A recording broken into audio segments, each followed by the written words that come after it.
Let's talk about something uncomfortable, not uncomfortable because it's wrong, uncomfortable because we've been trained, conditioned, and flat out programmed to never talk about it, especially not as women, especially not in public, especially not with our full voice. So here it is.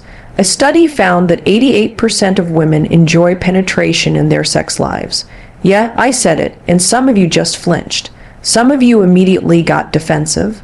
Some of you felt that pang in your stomach, the one that whispers, "Why are we talking about this?"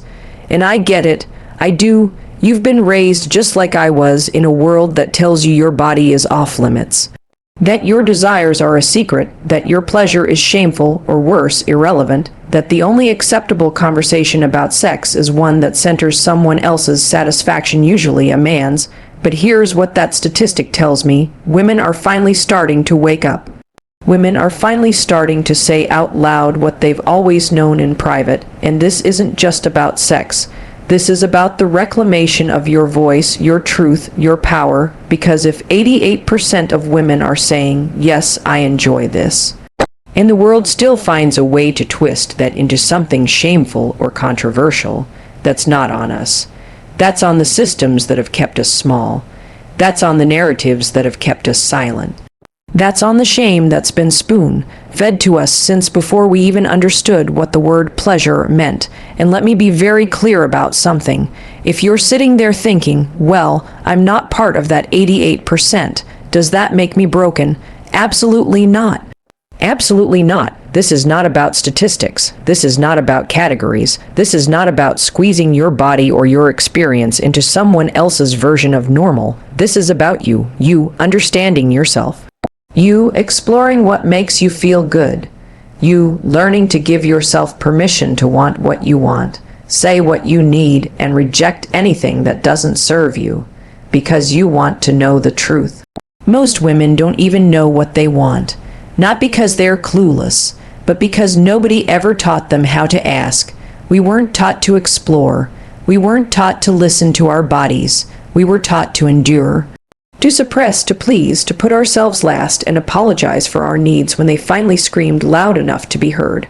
I spent years of my life smiling through what I didn't want, agreeing when I didn't mean it, saying I'm fine when I was anything but, and do you know where that led? Burnout, resentment, numbness, feeling like I was a stranger in my own skin. And the worst part, I thought that was just how life was supposed to feel.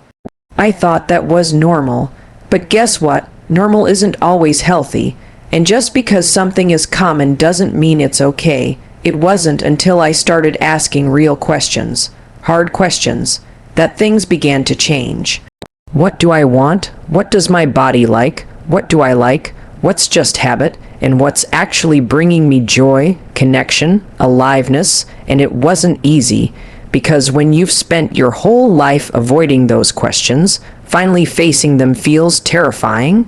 But here's what I learned. The scariest questions are the ones that free you. They are the keys. They unlock everything. The more honest you get with yourself, the more everything else in your life begins to shift.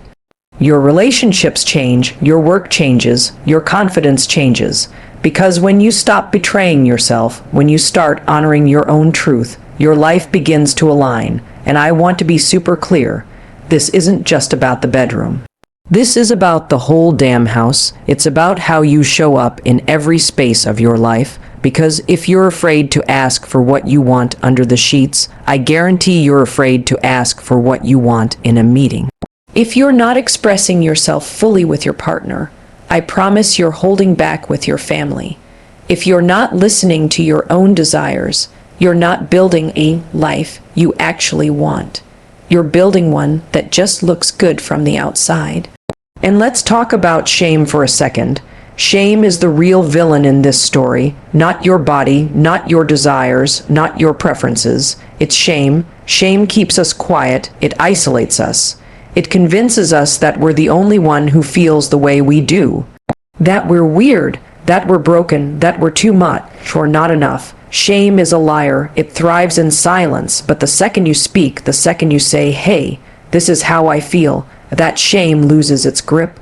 You realize you're not alone. You never were. So when we talk about that 88%, we're not just talking about pleasure. We're talking about a revolution of honesty, of ownership, of unapologetic self-acceptance. And you don't need to fit into any box to be part of that. You just need to start asking yourself real questions. You just need to tell yourself the truth, because once you do, you cannot unknow it. You cannot go back to pretending. You deserve to feel alive. You deserve to be connected to yourself, to your body, to your truth. You deserve to be seen, and not just by a partner, by you. Your relationship with yourself is the foundation for everything else. So how strong is it? Are you ignoring your needs? Are you waiting for someone else to make you feel good? Are you still telling yourself that this is just how life is? Stop waiting. Stop outsourcing your joy.